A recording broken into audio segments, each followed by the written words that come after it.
Welcome to నాటు వైద్యం. మమ్మల్ని ఎంతగానో ఆదరిస్తున్న మా ప్రేక్షకులకి, మా సబ్స్క్రైబర్స్కి మా హృదయపూర్వక ధన్యవాదాలు.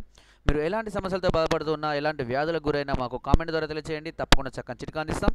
మీ సమస్య తీవ్రమైంది అయితే డాక్టర్ గారు కాంటాక్ట్ నెంబర్ 8328561975 లేదా 73862934 కాల్ చేసి వారి యొక్క అమూల్యమైన సలహాలని, సూచనల్ని కూడా మీరు పొందవచ్చును.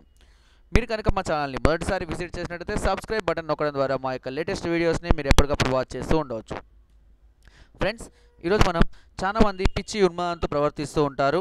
అంతేకాక రతి పట్ల ఎక్కువ ఇష్టంతో ఎక్కువగా ప్రేరేపితం అవడం వల్ల వారు దానిలో పిచ్చి పిచ్చిగా ప్రవర్తించడం, ర్యాష్గా బిహేవ్ చేయడం, ఎదుటివారిని ఇబ్బంది పెట్టడం, ఎదుటివారి ఇష్టాలకు సంబంధం లేకుండా ప్రవర్తించడం, ఇలా ఎన్నో విధాలుగా వారిని ఇబ్బంది పెడుతూ ఉంటారు. దీన్ని ఒక రకమైనటువంటి మెంటల్ డిజార్డర్గా కూడా పరిగణించవచ్చు. ఇలా ఉన్మాదంతో ప్రవర్తించే వారికి ఆయుర్వేదంలో చాలా చక్కని చిట్కా ఉన్నాయి. ఆ చిట్కా ఏంటి అనేది ఈరోజు మనం తెలుసుకుందాం.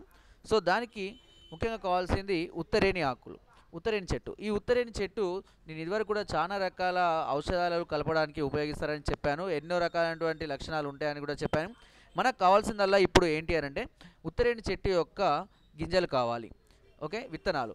ఈ ఉత్తరేణి యొక్క గింజల్ని తీసుకొని వీటిని ఎండబెట్టి వీటిని సరిపడంత ఆవు మూత్రం కలపాల్సి ఉంటుంది. ఓకేనా, ఆవు మూత్రమే తీసుకోవాలి. సరిపడినంత ఆవు మూత్రం తీసుకొని మెత్తగా కలుపుకోవాలి. ఒక లేహ్యంలాగా తయారు చేసుకున్న తర్వాత ప్రతిరోజు దీన్ని 2 చుక్కల చొప్పున 2 ముక్కలలో ప్రతిరోజు వేస్తూ ఉండాలి. ఓకే, మరి ఒకసారి చెప్తున్నాను. ఉత్తరేణి గింజలను మెత్తగా నూరి దానికి సరిపడినంత ఆవు మూత్రం కలిపి మెత్తడి లేహ్యంలా తయారు చేసుకొని ప్రతిరోజు 2 చుక్కల చొప్పున 2 ముక్కు రంధ్రాలలో ప్రతిరోజు వేసుకుంటూ ఉండాలి. ఇలా వేస్తుంటే స్త్రీలైనా పురుషులైనా సరే ఎవరైనా, ఒక స్త్రీలలో కూడా ఉన్మాదం అనేది ఉంటుంది. సో ఇలా 2 చుక్కల చొప్పున ప్రతిరోజు వేసుకుంటూ వెళ్తుంటే ఖచ్చితంగా 30 నుంచి 45 రోజుల్లోనూ పూర్తి ఉన్మాదం అనేది తగ్గిపోవడమే కాకుండా మనిషికి ప్రశాంతత కూడా కలుగుతుంది. మంచి ఆలోచన శక్తి, మంచి జ్ఞానాన్ని కూడా కలగడం అనేది జరుగుతుంది.